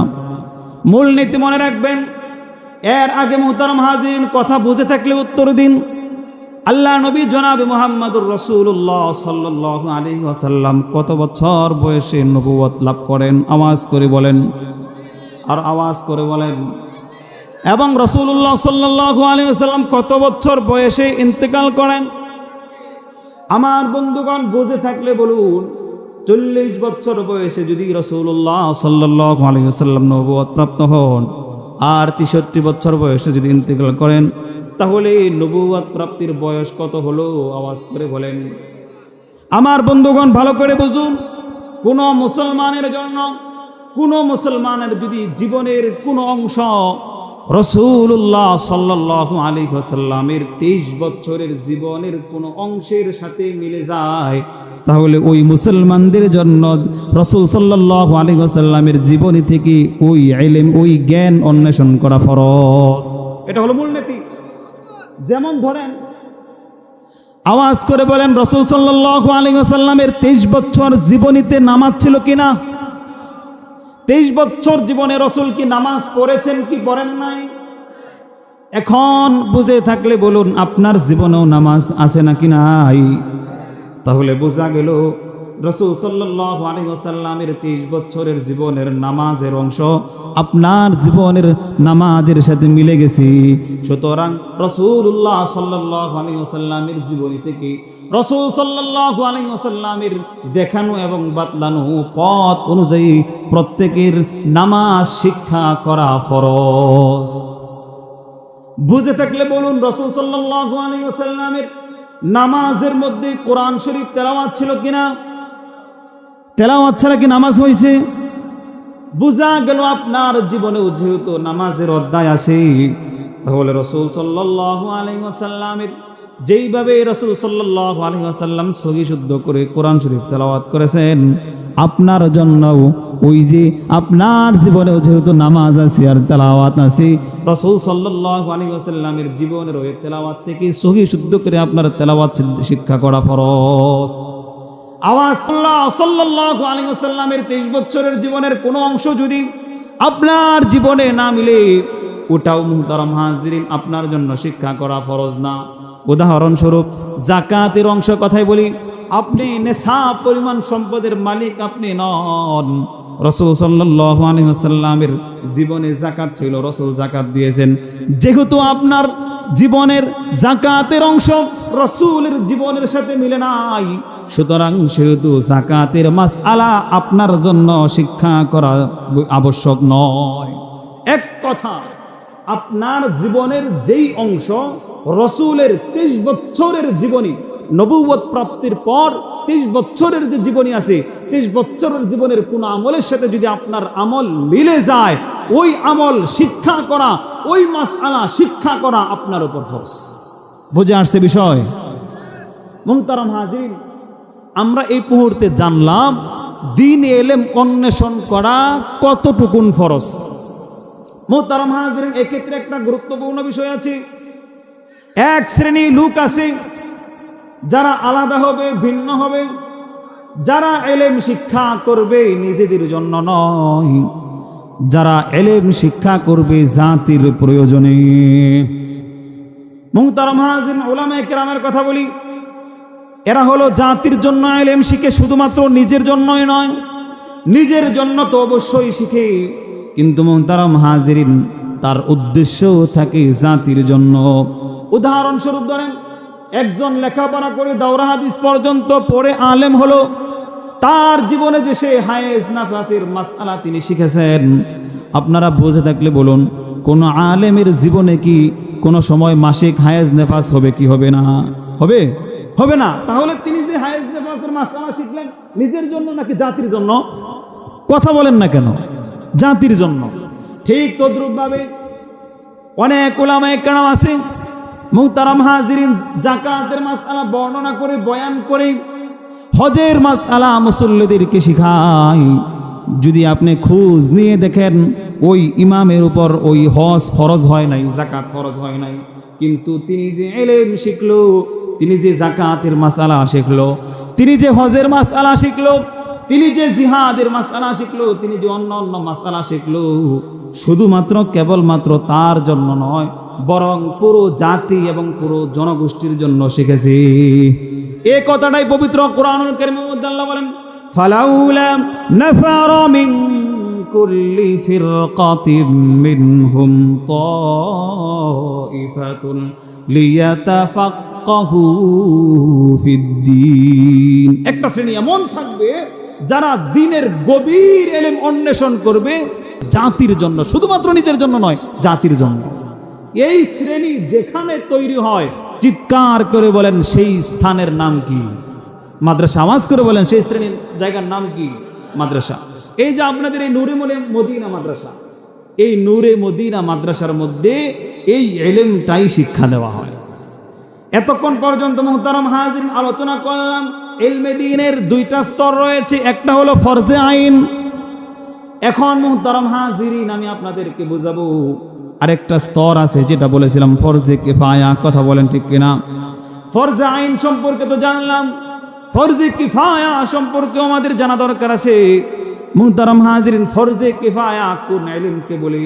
মুহতারাম হাজিরিন, সমাজের মধ্যে আমরা একটা কথা বলে থাকি যে ফরজে আইন এমন একটা ইলম, এক শ্রেণী করলে আরেক শ্রেণী না করলেও হয়। কথা বলেন ঠিক কিনা? এরকম হয় যে এক শ্রেণী শিখবে, আরেক শ্রেণী শেখার দরকার নাই। কিন্তু মুহতারাম হাজিরিন, ফরজে কিফায়ার বিষয়টা হলো যেটা সামষ্টিকভাবে, সামষ্টিগত বিদ্যা সবার উপরে সামষ্টিকভাবে ফরজ। সমষ্টিগত বিদ্যা সামষ্টিকভাবে সকলের উপরে ফরজ। এই ফরজটা কিভাবে? যে এক শ্রেণী অন্বেষণ করবে ঠিক আছে, এক শ্রেণী শিখবে ঠিক আছে, কিন্তু ওই শ্রেণীকে সাপোর্ট করবে সকলে। মুহতারাম হাজিরিন, এর আগে একটা কথা বলে নিই, আমি কিন্তু যে আলোচনাটা করতেছি, আলোচনাটা কিন্তু অত্যন্ত গুরুত্বপূর্ণ আলোচনা। যদি বুঝে থাকেন, যেহেন যদি গোড়ান বুঝবেন না, এই জন্য খেয়াল করে বোঝার চেষ্টা করেন। এজন্য মুহতারাম হাজিরিন, ফরজে কিফায়া বিদ্যা হলো একদল শিখবে ঠিক আছে, কিন্তু ওই একদলকে সাপোর্ট করবে কারা? সকলেই। মুহতারাম হাজিরিন, আমি যে বয়ান করতেছি, এখন বলেন আপনাদের বয়ান শোনা প্রয়োজন আছে নাকি নেই? তাহলে আমাকে সাপোর্ট করা আপনাদের প্রয়োজন আছে। ভুল বললাম নাকি? আমি যদি উলামায়ে কেরাম যদি কোরআন এবং হাদিসের কথা না বলেন, জানবেন কোত্থেকে? নিজে তো পড়েন নাই, নিজে তো শিখেন নাই, বয়স তো হয়ে গেছে, জানবেন কোত্থেকে? বোঝা গেল সমষ্টিগতভাবে সবার উপরই আবশ্যক। একদল শিখবে ঠিক আছে, কিন্তু যেই দল শিখবে সেই দলকে পুরো জাতি, পুরো সমাজ, পুরো এলাকা সাপোর্ট করবে। এটা হলো ফরজে কিফায়া, এটা হলো ফরজে কিফায়া। মুহতারাম হাজিরিন, কওমি মাদ্রাসা সমূহের মধ্যে, সমস্ত কওমি মাদ্রাসার মধ্যে দুইটা যে ইলমের স্তর বর্ণনা করলাম, একটা হলো ফরজুন আইনুন, আর একটা স্তর বর্ণনা করলাম ফরজে কিফায়া। এই ফরজে আইন এবং ফরজে কিফায়া উভয় প্রকারের বিদ্যা কওমি মাদ্রাসায় শিক্ষা দেওয়া হয়, ঠিক কিনা? পৃথিবীর অন্য কোনো প্রতিষ্ঠানে নয়, পৃথিবীর অন্য কোনো প্রতিষ্ঠানে ফরজে আইন এবং ফরজে কিফায়ার ইলম জ্ঞান শিক্ষা দেওয়া হয় না, শুধুমাত্র কেবলমাত্র একমাত্র কোথায়? আওয়াজ করে বলেন মাদ্রাসা। সুতরাং এই মাদ্রাসা রক্ষা করা দরকার আছে নাকি নাই? আওয়াজ করে বলেন আছে নাকি নাই? এই যে মাদ্রাসার ছাত্ররা যারা ইলম অন্বেষণ করে, যারা ইলম শিখে, এদের সামনে কিছু চ্যালেঞ্জ থাকে। কথা বলেন কি থাকে? চ্যালেঞ্জ থাকে, বিভিন্ন প্রতিকূল অবস্থা তৈরি হয়। আল্লাহ নবী সাল্লাল্লাহু আলাইহি ওয়াসাল্লাম বলেন, ইয়াহমিলু হাযাল ইলমা মিন কুল্লি খালাফিন উদুলু, প্রত্যেক প্রজন্মের ইনসাফগার যারা আছে তারা এই ইলম অন্বেষণ করে, তাদের সামনে কাজ থাকে তিনটা। আওয়াজ করে বলেন কয়টা? এক নাম্বার হলো ইয়ানফুনা আনহু তাহরিফাল গালিন, সীমালঙ্ঘনকারী যারা আছে এই মাদ্রাসার তালিবুল ইলমরা, উলামায়ে কেরামরা এই সীমালঙ্ঘনকারীদেরকে উচিত জবাব দেন, ঠিক কিনা? কোরআন হাদিসের বিপরীত যারা বর্ণনা করে, কোরআন হাদিস থেকে অপব্যাখ্যা যারা করে, উলামায়ে কেরাম এবং মাদারিসের ছাত্র যারা আছে তারা তাদের বিরুদ্ধে কঠিন ভূমিকা পালন করে। এক নম্বর চ্যালেঞ্জ। ওয়ান্তিহালাল মুবতিলিন, দুই নাম্বার চ্যালেঞ্জ এদের সামনে থাকে, সেটা হলো সমাজের মধ্যে এক শ্রেণী মানুষ আছে, দেশের মধ্যে এক শ্রেণী মানুষ থাকে যারা পুরো দেশটাকে ইসলাম শিক্ষা থেকে বাদ দিতে চায়। কথা বলেন ঠিক কিনা? পুরো জাতিকে ধ্বংস করতে চায়। এই যে মুবতিলিন যারা, এই বাতিল যারা আছে, এই বাতিলদের থেকে ইসলামকে এবং মুসলমানকে রক্ষণাবেক্ষণ করেন উলামায়ে কেরাম এবং মাদ্রাসার ছাত্ররা। কথা বলেন ঠিক কিনা? এজন্য তাদের সহযোগিতা করা দরকার আছে নাকি নাই? আমার বন্ধুগণ গভীর মনোযোগ দিয়ে বুঝবেন। তিন নাম্বার বিষয়, উলামায়ে কেরাম যারা থাকেন, মাদারিসের ছাত্র যারা থাকেন, এদের সামনে তিন নাম্বার চ্যালেঞ্জ যেটা থাকে, ওয়া তাআউইলাল জাহিলিন, মূর্খ যারা আছে তারা কোরআন এবং হাদিসের অপব্যাখ্যা করে, জাহালতের কারণে বিভিন্ন চাষটলের মোড়ে মোড়ে বসে ফতোয়া দেয়। এরকম সমাজে লোক আছে নাকি নাই? কোরআন হাদিসের সঠিক ব্যাখ্যা থেকে জাতিকে বিভ্রান্ত করে একটা দল তৈরি হয়ে যায়, আছে নাকি নাই? আমার বন্ধুগণ, এদের বিরুদ্ধে সোচ্চার সবসময় যে দলটা থাকে, এদের বিরুদ্ধে জাতিকে এদের অসারতা এবং এদের কুকর্ম ফাঁস করার জন্য শুধুমাত্র কেবলমাত্র দুইটা শ্রেণী কাজ করি। এরা হলো উলামায়ে কেরাম এবং মাদ্রাসার ছাত্ররা। কথা বলেন ঠিক কিনা? এজন্যই বলেছি যে এটা ফরজে কিফায়া, একদল শিখবে ঠিক, কিন্তু ওই দলকে সাহায্য করা, সহযোগিতা করা, বিপদ আসলে আপদ আসলে তাদের পাশে দাঁড়ানো, এটা প্রত্যেকেরই দায়িত্ব। কথা বলেন ঠিক কিনা? আমার বন্ধুগণ, এই পর্যন্ত আলোচনা হলো ইলমে দ্বীন শিক্ষার গুরুত্ব সম্পর্কে। এই পর্যায়ে মুহতারাম হাজিরিন, আমি আপনাদের সামনে ইলমে দ্বীন শিক্ষার ফজিলত সম্পর্কে আলোচনা করতে যাই। ইলমে দ্বীন শিক্ষার অনেকগুলো ফজিলত রয়েছে। যারা ইলমে দ্বীন অন্বেষণ করে তাদের ফজিলত রয়েছে, এবং যাদের সন্তান ইলমে দ্বীন অন্বেষণ করে তাদেরও ফজিলত রয়েছে। আমার বন্ধুগণ, আল্লাহ নবী সাল্লাল্লাহু আলাইহি ওয়াসাল্লাম বলেন, আল্লাহ পাক সকলকে এই জ্ঞান শিক্ষা দেয় না। যার ব্যাপারে আল্লাহ কল্যাণ চান, শুধুমাত্র ওই ব্যক্তিকে আল্লাহ ধর্মীয় জ্ঞান শিক্ষা দেন। আল্লাহ নবী, বিশ্ব নবী জনাবে মুহাম্মদুর রাসূলুল্লাহ সাল্লাল্লাহু আলাইহি ওয়াসাল্লাম বলেন, মান ইউরিদিল্লাহু বিহি খায়রান ইউফাক্কিহু ফিদ্দীন। যার ব্যাপারে আল্লাহ কল্যাণ চান, আল্লাহ শুধুমাত্র তাকেই ধর্মীয় জ্ঞান শিক্ষা দেন। মুহতারাম হাজিরিন, এই যে নূরে মদিনা মাদ্রাসা, আমাদের দৃষ্টিকোণ থেকে মাদ্রাসা ছোট হলেও আমরা এই ছাত্রদেরকে তুচ্ছ তাচ্ছিল্য করতে পারি, অনেক সময় খোঁচা মেরে কথা বলি। কথা বলেন ঠিক কিনা? কিন্তু আমার বন্ধুগণ, এরা যে সম্মানিত, এদের যে আল্লাহর কাছে বিশেষ এক প্রকারের সম্মান আছে, এই কথা কি বলেন জনাবে মুহাম্মদুর রাসূলুল্লাহ। কথা বলেন ঠিক কিনা? তাদেরকে তুচ্ছ তাচ্ছিল্য করা যাবে না, তাদেরকে করুণার দৃষ্টিতে তাকানো যাবে না। যতটা পারেন আপনি তাদেরকে মহব্বত করবেন, ভালোবাসবেন, কেননা তার ব্যাপারে তো আল্লাহ নবী, বিশ্ব নবী সুসংবাদ দিয়ে গেছেন। তার ব্যাপারে আল্লাহ কল্যাণ চান। সে জাতির রাহবার হবে, সে এলাকার আলোকবর্তিক হবে। এজন্য আল্লাহ পাক রব্বুল আলামিন তাকে এই মাদ্রাসায় নিয়ে আসছে। সবাইকে না, এলাকায় তো লোকের অভাব নাই, সবাই তো মাদ্রাসায় পড়তে পারে না, কিন্তু আল্লাহ তো সবাইকে নিলেন না। যার ব্যাপারে আল্লাহ কল্যাণ চান, যে জাতির রাহবার হবে, যে হক কথাগুলো জাতির সামনে উপস্থাপনা করবে, আল্লাহ পাক রব্বুল আলামিন তাকেই এই ধর্মীয় জ্ঞান শিক্ষা দেয়। সুবহানাল্লাহ বলেন। ধর্মীয় জ্ঞান যে শিক্ষা করে তার লাভ আছে। ঠিক তদ্রুপ ভাবে মুহতারাম হাজিরিন, যার সন্তান শিক্ষা লাভ করে, ওই যে পিতারও সুসংবাদ হাদিসের মধ্যে আছে। এবং এই ধর্মীয় জ্ঞান ব্যাপারে, এই শিক্ষার ব্যাপারে আল্লাহ নবী সাল্লাল্লাহু আলাইহি ওয়াসাল্লামের একটা হাদিস বলেন, লা হাসাদা ইল্লা ফিতনাতাইন।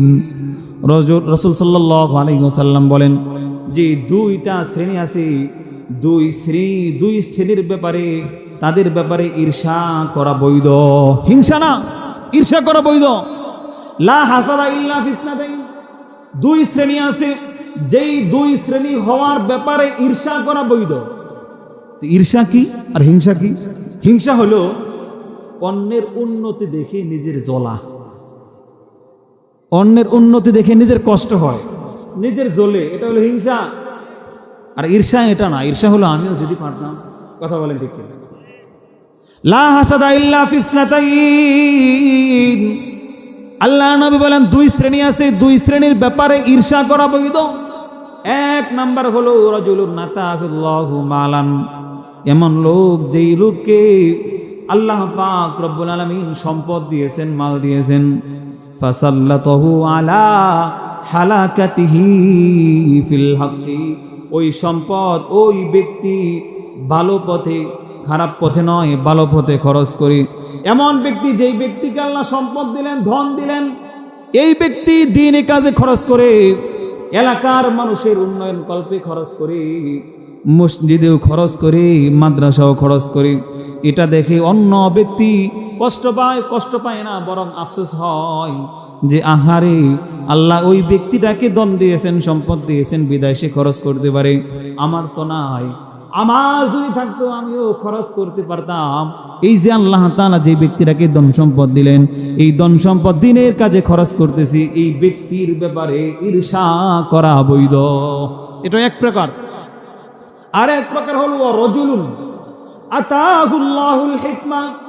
এমন ব্যক্তির ব্যাপারে ঈর্ষা করা বৈধ, যেই ব্যক্তিকে আল্লাহ পাক রব্বুল আলামিন প্রজ্ঞা দিয়েছেন, জ্ঞান দিয়েছেন। রাজুলুন আতাহুল্লাহুল হিকমা ফাহুয়া ইয়াকদি বিহা ওয়া ইউআল্লিমুহা। এমন জ্ঞান আল্লাহ দিয়েছেন, যে জ্ঞানের মাধ্যমে সেই লোকটা সমাজের মধ্যে ফয়সালা করে, ওয়া ইউআল্লিমুহা, মানুষদেরকে শিক্ষা দেয়। এই ব্যক্তির ব্যাপারে ঈর্ষা করা বৈধ। আল্লাহ তাআলা যদি আমাদেরকে জ্ঞান দিতেন, আল্লাহ যদি আমাকে ইলম দিতেন, আমি অমুক ব্যক্তির মতো হইতে পারতাম। কথা বলেন ঠিক কিনা? একজন হুজুর দাওরা হাদিসে বুখারী পড়ায়, মুহতারাম হাজির, ওই ব্যক্তির ব্যাপারে ঈর্ষা করা বৈধ, যে আমিও যদি ওই রকম দাওরা হাদিসে বুখারী পড়াইতে পারতাম। ঠিক তদ্রুপভাবে এক লোক মেশকাত পড়ায়, কোন লোক যদি ঈর্ষা করে, আহা, আল্লাহ যদি আমাকেও ইলম দিত, তাহলে ওই লোকটার মতো মেশকাত পড়াইতে পারতাম। কথা বলেন ঠিক কিনা? এক লোক হিফজখানায় পড়ায়, কোরআন শরীফ পড়ায়, নুরানি পড়ায়, নাজেরা পড়ায়। সাধারণ কোনো ব্যক্তি যদি ঈর্ষা করে, আহারে, আল্লাহ যদি আমাকে ইলম দিতেন, কোরআনের হাফেজ বানাইতেন, আল্লাহ যদি আমাকে কোরআনের বিদ্যা শিক্ষা দিতেন, এই যে ছোট্ট ছোট্ট বাচ্চা যারা আছে, এদেরকে যেভাবে হুজুর শিক্ষা দিচ্ছে, আমাকেও যদি দিতেন, আমিও সেরকম ভাবে খরচ করতাম, শিক্ষা দিতাম। এই লোকটার ব্যাপারে ঈর্ষা করা বৈধ। কে বলেছেন? কথা বলেন। রাসূলুল্লাহ সাল্লাল্লাহু আলাইহি ওয়াসাল্লাম বলেছেন। তাহলে এই দুই ব্যক্তির ব্যাপারে ঈর্ষা করা বৈধ। যার ব্যাপারে, আচ্ছা, ঈর্ষা যার ব্যাপারে করা বৈধ, সেটা কি দামি নাকি দামি না? কথা বলেন না কেন? দামি। আল্লাহর কাছেও দামি, দুনিয়ার মানুষদের কাছেও দামি। এজন্য মুহতারাম হাজিরিন, দুনিয়ার শিক্ষায় তো অবশ্যই সন্তান সন্ততিদেরকে শিক্ষা দান করাবেন, আমাদের এতে কোনো আপত্তি নাই। তবে কোরআন এবং হাদিসের শিক্ষা দিয়ে ভিত্তি করে এরপর আপনার সন্তানকে দুনিয়ায় যত শিক্ষায় শিক্ষিত করেন না কেন, আমাদের কোনো আফসোস নেই। কারণ দুনিয়াবী শিক্ষাকে আমরা অস্বীকার করি না। বর্তমান এই পৃথিবীর মধ্যে জাগতিক শিক্ষার ওইরকম প্রয়োজন যেরকম পানিতে চলতে গেলে নৌকার প্রয়োজন। কথা বলেন ঠিক কিনা? পানিতে গেলে নৌকা ছাড়া চলাচল করা যায়? ঠিক তদ্রূপভাবে বর্তমান আধুনিকতার এই পৃথিবীতে, উৎকর্ষতার এই পৃথিবীতে, প্রতিদ্বন্দ্বিতার এই পৃথিবীতে জাগতিক শিক্ষারও ওরকম প্রয়োজন যেরকম পানিতে চলতে গেলে নৌকার প্রয়োজন। কিন্তু আমরা এটা না করি যে আপনারা ওটার মধ্যেই ইক্তেফা করবেন না, ওটার মধ্যেই শুধু একটাই জাগতিক শিক্ষা, অতি শিক্ষায় শিক্ষিত হয়ে, জাগতিক শিক্ষায় শিক্ষিত হয়ে পরিশেষে হয় কি হয়, হলো ইসলামের বিরুদ্ধে কথা বলে, নাস্তিক্যবাদের ভূত তাদের মাথায় চেপে বসে। কথা বলেন ঠিক কিনা? আপনার সন্তানকে যদি ভিত্তিটা করাইতে পারেন কোরআনের শিক্ষা দিয়ে, ভিত্তিটা যদি করাইতে পারেন কোরআনের শিক্ষা দিয়ে, এই সন্তান যতই লেখাপড়া করুক না কেন, যতই পিএইচডি আর FRCS এর ডিগ্রি অর্জন করুক না কেন, এই সন্তান কখনোই নাস্তিক্যবাদে বিশ্বাসী হবে। আমরা এটা বলতেছি। এজন্য মুহতারাম হাজিরিন, কোরআনের শিক্ষা যারা অর্জন করে তারা আল্লাহর কাছেও সম্মানিত, ঠিক তদ্রূপভাবে দুনিয়ার মানুষের কাছে ওরা সম্মানিত। মুহতারাম হাজিরিন, এই কোরআনের শিক্ষা অর্জন করার জন্য কি পরিমাণ মেহনত সাহাবায়ে কেরাম করতেন। কাসির ইবনে কায়েস থেকে বর্ণিত, তিনি বলেন, কুনতু জালিসান মা আবি দারদা ফি মসজিদে দিমাশক। কাসির ইবনে কায়েস তিনি বর্ণনা করেন, আবু দাউদ শরীফ হাদিসটি এসেছে যে কুনতু জালিসান মা আবি দারদা ফি মসজিদে দিমাশক। দামেস্কের এক মসজিদে রাসূলুল্লাহ সাল্লাল্লাহু আলাইহি ওয়াসাল্লামের সাহাবা আবু দারদা রাদিয়াল্লাহু তাআলা আনহুর সাথে আমি বসা ছিলাম। এমত অবস্থায় ফাজাআহু রাজুল, এক লোক আসলো। ফাকালা ইয়া আবু দারদা, ওই লোক এসে আবু দারদা রাদিয়াল্লাহু তাআলা আনহুকে বলল, হে আবু দারদা, আমি তোমার কাছে রাসূলের শহর মদিনা থেকে পায়ে হেঁটে আসছি লি হাদিসিন, একটা মাত্র হাদিসের জন্য। মুহতারাম হাজিরিন, মদিনা থেকে দামেস্কের দূরত্ব হলো প্রায় 1500 কিলোমিটার। আওয়াজ করে বলেন কত কিলোমিটার? 1500 কিলোমিটার। মুহতারাম হাজিরিন, সেই লোকটা আসছে, এসে আবু দারদা রাসূলের সাহাবীকে বলতেছে, ইন্নী জিতুকা মিন মাদিনাতির রাসূল সাল্লাল্লাহু আলাইহি ওয়াসাল্লাম, হে আবু দারদা, আমি তোমার কাছে রাসূলের শহর মদিনা থেকে আসছি লি হাদিসিন, একটা হাদিসের জন্য। বালাগনি আন্নাকা তুহাদ্দিসুহু আর রাসূলিল্লাহি সাল্লাল্লাহু আলাইহি ওয়াসাল্লাম, আমার কাছে এই ব্যাপারে সংবাদ পৌঁছেছে যে তুমি নাকি রাসূল সাল্লাল্লাহু আলাইহি ওয়াসাল্লাম থেকে হাদিসটা বর্ণনা করেছো। সুতরাং আমি মদিনা থেকে দামেস্ক পর্যন্ত আসছি ওই হাদিসটা জানার জন্য। কত কিলোমিটার? আওয়াজ করে বলেন কত কিলোমিটার? মুহতারাম হাজিরিন, ইসলাম শিখেন, ইসলাম শিখেন, হাদিস শিখেন। কিভাবে আমাদের কাছে হাদিসগুলো আসছে, ইসলামের জন্য কিরকম কুরবানি তাবেঈরা করেছে, কিরকম কুরবানি সাহাবারা করেছে, যাদের এই কুরবানির বদৌলতে ইসলামকে আমরা এরকম সুন্দর গঠিত আকারে পাইছি। কথা বলেন ঠিক কিনা? ইসলাম কচুরি পানার নেই, বেশে বেশে আসে নাই। সাহাবায়ে কেরামের রক্তের বদৌলতে, কষ্টের বদৌলতে, কুরবানির বদৌলতে ইসলাম আসছে। এজন্য ওই লোকটা এসে বলতেছে, হে আবু দারদা, রাসূলের শহর মদিনা থেকে সুদূর পথ পাড়ি দিয়ে আমি তোমার কাছে আসছি একটা হাদিসের জন্য, আমার কাছে পৌঁছে এই হাদিসটা আমি তুমি বর্ণনা করছি। রাসূলের সাহাবী আবু দারদা রাদিয়াল্লাহু তাআলা আশ্চর্য হয়ে গেল যে এত দূর পথ সফর করে তুমি আসছো একটা হাদিসের জন্য। আমা জিতা লিহাজা, তুমি কি অন্য কোনো কারণে আসো নাই? জন্য আসছো? তুমি কি কোনো ব্যবসার উদ্দেশ্য আসো নাই? তুমি কি কোনো আত্মীয়ের বাড়িতে আসো নাই? কয় না, শুধুমাত্র একটা হাদিসের জন্য আসছি। আল্লাহু আকবার বলেন। আমার বন্ধুগণ, গভীর মনোযোগ দিয়ে বুঝুন। এই সময় রাসূলের সাহাবী আবু দারদা রাদিয়াল্লাহু তাআলা আনহু বললেন, ইন্নী সামি'তু রাসূলাল্লাহি সাল্লাল্লাহু আলাইহি ওয়াসাল্লাম ইয়াকুল, আমি রাসূল সাল্লাল্লাহু আলাইহি ওয়াসাল্লাম থেকে শুনেছি, মান সালাকা তরিকাই ইয়ালতামিসু ফিহি ইলমান সাহহালাল্লাহু লাহু বিহি তরিকান ইলাল জান্নাহ। রাসূল সাল্লাল্লাহু আলাইহি ওয়াসাল্লাম বলেন, যেই ব্যক্তি ইলম অন্বেষণ করার জন্য, ইলমে দ্বীন অন্বেষণ করার জন্য কোনো পথ অবলম্বন করে, আল্লাহ পাক রব্বুল আলামিন সাহহালাল্লাহু বিহি তরিকান ইলাল জান্নাহ, ওই ব্যক্তির জন্য জান্নাতের পথ সহজ করে দেন। সুবহানাল্লাহ। দুনিয়ার মধ্যে যে যাই করুন না কেন, মুহতারাম হাজিরিন, মনে রাখবেন একটাই আমাদের লক্ষ্য, সেটা হলো আল্লাহর জান্নাত। কথা বলেন ঠিক কিনা? মুহতারাম হাজিরিন, রাসূল বলেন, যেই ব্যক্তি ইলমে দ্বীন অন্বেষণ করার জন্য কোনো পথ অবলম্বন করে, আমার আল্লাহ পাক রব্বুল আলামিন সাহহালাল্লাহু বিহি তরিকান ইলাল জান্নাহ, ওই ব্যক্তিটাকে জান্নাতের পথ সহজ করে দেন। সুবহানাল্লাহ। অন্য এক হাদিসে আল্লাহ নবী, বিশ্ব নবী জনাব মুহাম্মদুর রাসূলুল্লাহ সাল্লাল্লাহু আলাইহি ওয়াসাল্লাম বলেন, ওয়া ইন্নাল মালাইকাতা লাতাদউ আজনিহাতাহা রিদান লিতালিবিল ইলম। আমার বন্ধুগণ, দুনিয়ার কোনো সম্মানিত মানুষ যদি আমাদের দেশে আসে, ওই ব্যক্তিটাকে সর্বপ্রথম লাল গালিচার সংবর্ধনা দেওয়া হয়। কথা বলেন ঠিক কিনা? ঠিক তদ্রূপভাবে আমার আল্লাহ পাক রব্বুল আলামিনের প্রিয় ফেরেশতারা যারা ইলমে দ্বীন অন্বেষণ করার জন্য মাদ্রাসায় আসে, মাদ্রাসায় ভর্তি হয়, এই সমস্ত বান্দাদের প্রতি সন্তুষ্ট হয়ে আল্লাহর ফেরেশতারা নূরের পাখা বিছিয়ে দেন। সুবহানাল্লাহ বলেন। ওয়া ইন্নাল মালাইকা, দুনিয়ার মধ্যে সাধারণ কোনো ব্যক্তিকে তোমাদের দৃষ্টিতে যে সম্মানিত ব্যক্তি তোমরা সংবর্ধনা দেও, লাল গালিচার কত সংবর্ধনা তোমরা দাও, কিন্তু মুহতারাম হাজিরিন, ইলমে দ্বীন যারা অন্বেষণ করে, ইলমে নববী, ইলমে ওহী যারা অন্বেষণ করে, আল্লাহ পাক রব্বুল আলামিনের স্বয়ং ফেরেশতারা তাদের পায়ের নিচে নূরের পাখা বিছিয়ে। এখন বলেন, এই শিক্ষা দরকার আছে নাকি নাই? আওয়াজ করে বলেন, আছে নাকি নাই? এই শিক্ষা যেই জায়গায় দেওয়া হয়, ওই জায়গা সংরক্ষণ রক্ষণাবেক্ষণ করা দরকার আছে নাকি নাই? রক্ষণাবেক্ষণ করবেন তো সকলে ইনশাআল্লাহ? সকলে তাকাবেন তো ইনশাআল্লাহ রহমতের দৃষ্টিতে? আল্লাহ কবুল করুন সকল। অন্য এক হাদিসের মধ্যে আল্লাহ নবী বলেন, যারা লেখাপড়া শিখে আলেম হয়ে যায়, এদেরকেও রাসূল সাল্লাল্লাহু আলাইহি ওয়াসাল্লাম সম্মানিত করেছেন, সম্মানিত হওয়ার ঘোষণা দিয়েছেন। আল্লাহ নবী, বিশ্ব নবী জনাবে মুহাম্মদুর রাসূলুল্লাহ সাল্লাল্লাহু আলাইহি ওয়াসাল্লাম বলেন, ওয়া ইন্নাল আলিম লা ইস্তাগফিরু লাহু মান ফিস সামাওয়াতি ওয়া মান ফিল আরদ ওয়াল হিতানু ফি জাওফিল মা। সুবহানাল্লাহ বলেন।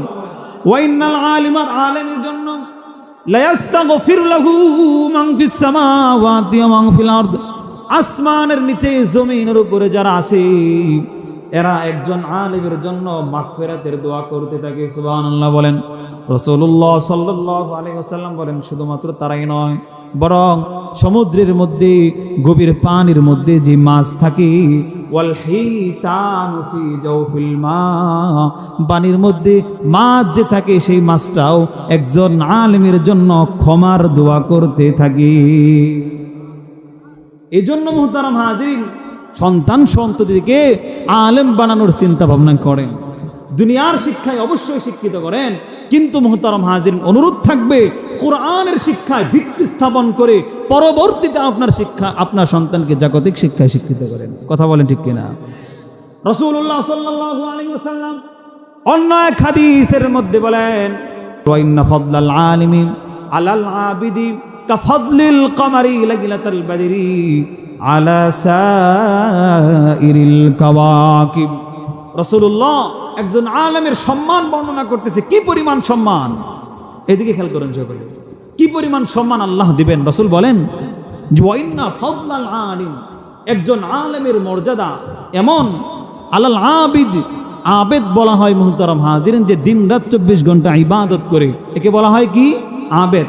কই আবেদের উপর একজন আলেমের মর্যাদা তেমন, যেমন নক্ষত্র সমূহের মধ্য থেকে, লক্ষ লক্ষ কোটি কোটি নক্ষত্র সমূহের মধ্য থেকে একটা পূর্ণিমার চাঁদ যেমন মর্যাদাপূর্ণ, ঠিক তদ্রূপভাবে একজন আবেদের উপর একজন আলেমের মর্যাদা এরকম। মুহতারাম হাজির, এত গেল যে এলেম অন্বেষণ করলো তার লাভ, কিন্তু যার সন্তান ইলমে দ্বীন অন্বেষণ করলো তার লাভ জানা দরকার আছে নাকি নাই? মুহতারাম হাজিরিন, ইমাম ফখরুদ্দিন রাজি রাহিমাহুল্লাহু তাআলা বিখ্যাত এক কিতাব তিনি লিখেছেন, যে কিতাবটার নাম হলো তাফসিরে কাবির। কথা বলেন কি? তাফসিরে কাবির। তাফসিরে কাবিরের মধ্যে একটা ঘটনা বর্ণনা করেন। এটা হলো যে হযরত মূসা আলাইহিস সালাতু ওয়াস সালামের একটা ঘটনা। আল্লাহ নবী মূসা আলাইহিস সালাতু ওয়াস সালাম একদা কোথাও যাচ্ছেন, তো যাওয়ার পথে একটা কবর পড়লো। ওই কবরের মধ্যে মূসা আলাইহিস সালাতু ওয়াস সালাম বুঝতে পারলেন যে কবরবাসীকে শাস্তি দেওয়া হচ্ছে। কি দেওয়া হচ্ছে? শাস্তি দেওয়া হচ্ছে। যেহেতু মূসা আলাইহিস সালাতু ওয়াস সালাম নবী ছিলেন, এজন্য মূসা আলাইহিস সালাম বুঝতে পারেছেন, জানতে পারেছেন মুহতারাম হাজিরিন কবরের মধ্যে কি পরিমাণ শাস্তি হয়। আল্লাহ নবী সাল্লাল্লাহু আলাইহি ওয়াসাল্লাম অন্য এক হাদিসের মধ্যে বলেন যে একটা পাপাচার ব্যক্তির কবরে কি পরিমাণ শাস্তি হয় এটা যদি তোমরা জানতা, কোনো মাইয়িতকে কবরের মধ্যে তোমরা রাখতা না। এই পরিমাণ শাস্তি একটা পাপাচারের কবরে হয়। তো এই জন্য নবী জেনেছেন কেন? নবী জেনেছেন এজন্য নবী যেন উম্মতকে সতর্ক করতে পারে। কথা বলেন ঠিক কিনা? আমরা জানি নাই কেন? আমরা যদি জানি আমাদের মাইকে কবরে কি করতাম না, রাখতাম না। এজন্য মুহতারাম হাজিরিন একটা পাপাচার ব্যক্তির কবরে এই পরিমাণ শাস্তি দেওয়া হয়। এজন্য মূসা আলাইহিস সালাম জেনেছেন, নবী ছিলেন, জাতিকে যেন সতর্ক করতে পারেন, উম্মতকে যেন সতর্ক করতে পারেন। এজন্য মূসা আলাইহিস সালাতু ওয়াস সালাম মুহতারাম হাজিরিন কবরবাসীকে জিজ্ঞেস করলো, আমি যাওয়ার পথে দেখলাম, শুনতে পেলাম, বুঝতে পারলাম তোমার কবরের মধ্যে শাস্তি হচ্ছে। তো আসার পথে যখন যাচ্ছি তোমার কবরের পাশ দিয়ে, তখন দেখলাম তোমার কবরে শাস্তি হচ্ছে না, তুমি শান্তিতে আসো, তুমি আরামে আসো। কারণটা কি একটু বলো। কবরবাসীকে জিজ্ঞেস করলো, কে? মূসা আলাইহিস সালাতু ওয়াস সালাম। কবরবাসী উত্তর দেয়, আমি যখন মারা যাই, মারা যাওয়ার সময় আমার বিবির গর্ভে আমি একটা সন্তান রেখে মারা যাই। কয় সন্তান? একটা সন্তান রেখে মারা যাই। আমি মারা যাওয়ার পর সন্তানটা ভূমিষ্ঠ হয়। ওই সন্তান যখন বড় হলো, সন্তানটাকে সর্বপ্রথম কোরআনের শিক্ষা, ইসলামের শিক্ষা, বিসমিল্লাহির রহমানির রহিম পড়ানো হয়েছে। আজকে যখন আমার এই সন্তানকে মাদ্রাসা শিক্ষার প্রথম সবক বিসমিল্লাহির রহমানির রহিম পড়া হলো, তখন আমার আল্লাহ পাক রব্বুল আলামিন যে ফেরেশতা কবরের মধ্যে আমাকে শাস্তি দিত, ওই ফেরেশতাকে বলল যে শাস্তি বন্ধ কর। ওই ফেরেশতা বলল, কেন বন্ধ করব? আল্লাহ পাক রব্বুল আলামিন বললেন, এই যে এতিম সন্তান, এই এতিম সন্তানের বাপ পিতা হলেন উনি, এই পিতা ওই সন্তানকে পেটে তার বিবির গর্ভে রাখা অবস্থায় সে মৃত্যুবরণ করেছে। ওই সন্তান আজকে সর্বপ্রথম মাদ্রাসা শিক্ষার প্রথম সবক বিসমিল্লাহির রহমানির রহিম পড়েছে। যেই ব্যক্তির এতিম সন্তান আমি আল্লাহকে রহমান এবং রহিম বলে ডাক দেয়, আমি যদি ওই আল্লাহ যদি আমি ওই পিতাকে আযাব দেই, শাস্তি দেই, তাহলে আমি রহমান এবং রহিম রইলাম কোত্থেকে? সুবহানাল্লাহ, আওয়াজ করে বলেন। সন্তান পড়বে দুনিয়াতে, আর পিতা কবরে শুয়ে শুয়েও কি পাবে? সওয়াব পাবে। সুতরাং ওই শিক্ষাই তো আমাদের দরকার, যে শিক্ষা আমি সন্তানকে যদি দিতে পারি, আমি কবরে মারা যাওয়ার পরও শুয়ে শুয়ে সওয়াবের একটা ভাগ চাই কি চাই না? আওয়াজ করে বলেন, চাই কি চাই না? কারা কারা চাই? হাত তুলে দেখাই তো।